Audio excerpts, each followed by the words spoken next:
ज़करिया अलैहिस्सलाम बूढ़े हो चुके थे और हड्डियां कमजोर हो गई थी, लेकिन उनके दिल में अब भी औलाद की शदीद ख्वाहिश थी। मगर उनकी बीवी बांझ थी, यानी पूरी जिंदगी औलाद नहीं हो सकती थी। और फिर अल्लाह ने किस तरह मोजज़े से उन्हें हजरत याहिया अलैहिस्सलाम जैसी नेक और पाकीज़ा औलाद नसीब की।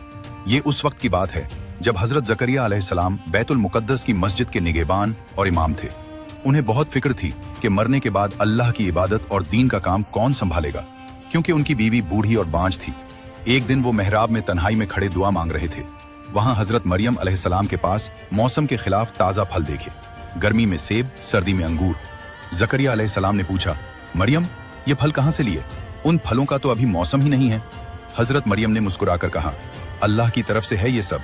अल्लाह जिसे चाहे बेहिसाब रिस्क देता है। ये देखकर ज़करिया अलैहिस्सलाम के दिल में उम्मीद जाग उठी। उन्होंने फौरन अल्लाह के सामने हाथ उठाए और रो रो कर दुआ मांगी, ऐ मेरे रब, मेरी हड्डियां कमजोर हो गईं, सर सफेद हो गया, मैं तेरी बारगाह में कभी खाली हाथ नहीं लौटा। मेरी बीवी बांझ है, मुझे डर है कि मेरे बाद कोई नेक वारिस ना हो। ऐ अल्लाह, मुझे अपनी तरफ से पाकीज़ा और नेक बेटा अता फरमा। दुआ मांग ही रहे थे कि अचानक फरिश्ता आया और खुशखबरी सुनाई, ऐ ज़करिया, अल्लाह तुझे बेटे की बशारत देता है, इसका नाम याहिया होगा। इससे पहले इस नाम का कोई नहीं रखा गया।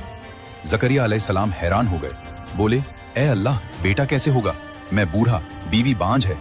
फरिश्ते ने जवाब दिया, तेरा रब फरमाता है कि ये मेरे लिए बहुत आसान है।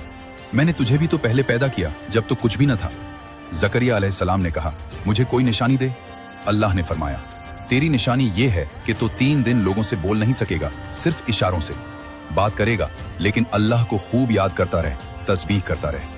तो 3 दिन तक हजरत ज़करिया अलैहिस्सलाम लोगों से सिर्फ इशारों में बात करते रहे, बोल नहीं सकते थे, लेकिन अल्लाह का जिक्र, तस्बीह और दुआ बराबर करते रहे। ये सब बोलकर ही करते थे।